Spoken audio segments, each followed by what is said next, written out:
So I'm here with Adele from Mint Lighting.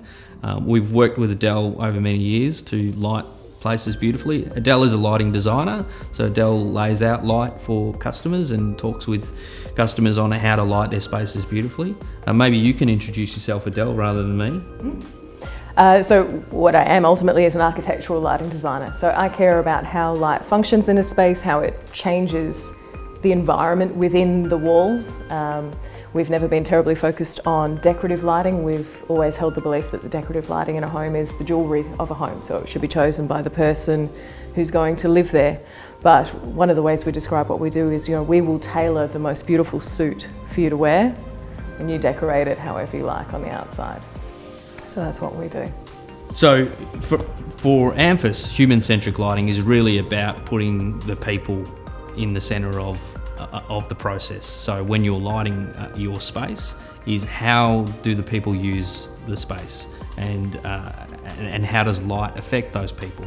So there are, we were talking before around how human-centric, how do we talk about human-centric lighting? There's so many studies and so much information around human-centric lighting out there, but for us at Amphis, it's about how does light affect people and how does light affect the space that people are in?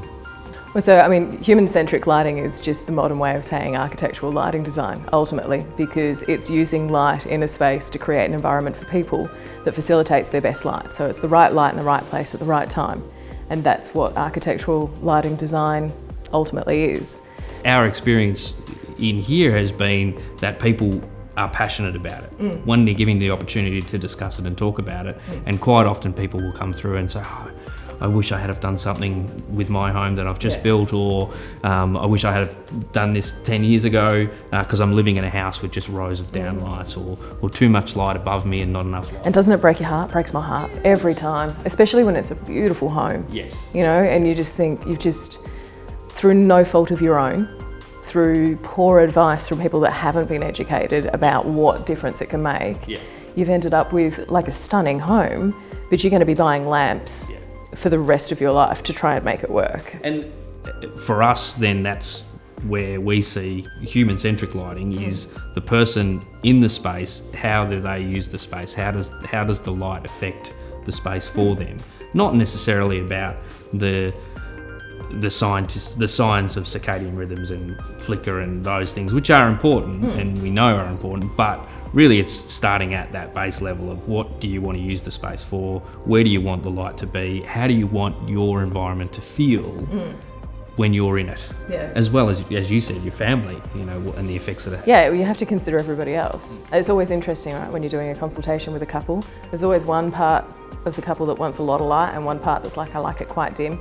And it's not along male-female lines or anything like that. It's just, but it seems to me, in my experience, there's always one that wants the lights off and always one that wants all of the lights on. And it's finding that middle ground so that person that wants a bright home, they can have it. Yes. Yeah. And the person that doesn't like it and feels a bit overwhelmed by it and a bit intense and a bit glary can not.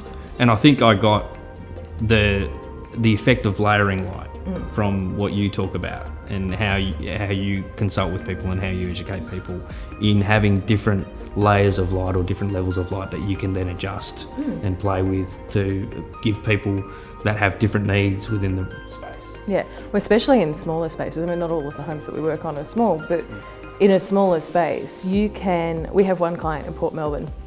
He has so many layers in his living space because that's what he wanted. He just wanted all of that, and it's all really minuscule finesse. And he's been in that house for 18 months. He still calls me up and sends me messages, I found a new lighting state. I love this for when I'm doing this, and I love that for when I'm doing that. And just gets so much enjoyment out of just changing his living space that, the four walls can't change. He can change his artwork, he can change his soft furnishings, but also he can change his light.